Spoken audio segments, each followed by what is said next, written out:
Believe it if I told you that the world was forever transformed by the drop of a ball. To find out how, we'll have to go to 1973, where an unknown bar called Andy Capp's Tavern was causing a riot. Not because of its rowdy customers, but something strange to do with a never-seen-before invention involving 2 paddles and a square ball. No one knew it at the time, but the invention of Pong would somehow kickstart the entire video game industry, with an impact so profound that it not only popularized arcade games, but sparked a period of rapid competition where all game companies were willing to risk absolutely anything to try and steal Pong's crown. And no one did a better job at competing than Space Invaders, who had a genius plan in place to shatter the definition of what a video game could be by inventing graphic visuals and sound in a world of gaming known for boring music and black and white colors. Its iconic pixelated aliens descended upon Earth and broke all records, earning over $1 billion in revenue in its first year alone, making it one of the most profitable arcade games of all time, until its market share was eventually eaten away by an absolute monster in the gaming world. It would have been easy to underestimate Pac-Man, a simple game that drew its inspiration from a missing pizza slice, but it quickly surpassed all expectations, becoming an instant hit that devoured the hearts of millions whilst simultaneously achieving several milestones in gaming history. It broadened the appeal of video games by attracting a more diverse audience of all ages. It became one of the first games to spawn numerous sequels and spin-offs, and even inspired a chart-topping hit, Pac-Man Fever.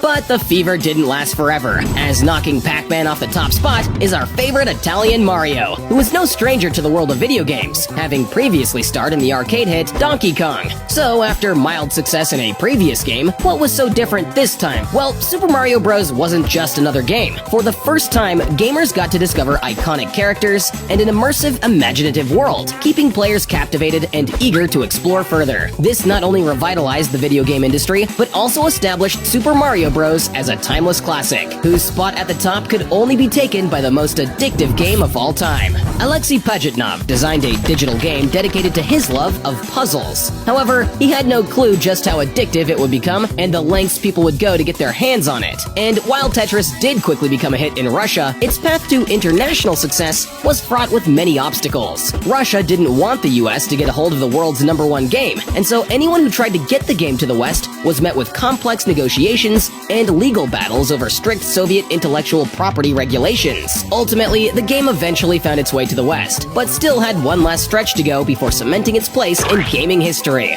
Tetris's true rise to prominence came when it managed to be included as the pack-in game for Nintendo's Game Boy. The handheld console's portability, combined with Tetris's easy-to-learn, hard-to-master gameplay, proved a match made in heaven. At the time, it seemed no game would be able to take the crown from this Russian giant. But it wouldn't stop Wii Sports from trying. Wii Sports didn't just break sales records, it obliterated them, selling more than 82 million copies worldwide, which is more than the entire population of Germany. But if you think that's a lot of sales, going on to sell 3 times that is Minecraft. The game captivated players with its generated world composed of blocks and limitless creative possibilities. But its true success came down to its game's dedicated player community, which played a vital role in its rapid ascent to popularity, and would later allow the game to finish in second place behind the one and only Fortnite. The journey began for Fortnite in 2011, when Epic Games announced the development of a new game that combined elements of building, exploration, and survival. But the game's development process was lengthy, and meant the creators needed to come up with a more exciting version called Fortnite Save the World. Then, finally, in September 2017, they had a eureka moment. They launched Fortnite Battle Royale as a free-to-play standalone game that changed the game's fortunes forever. Fortnite's free-to-play model, availability on multiple platforms, and the inclusion of cross-platform play further contributed to its rapid growth. Today, the game is by far the most popular of all time,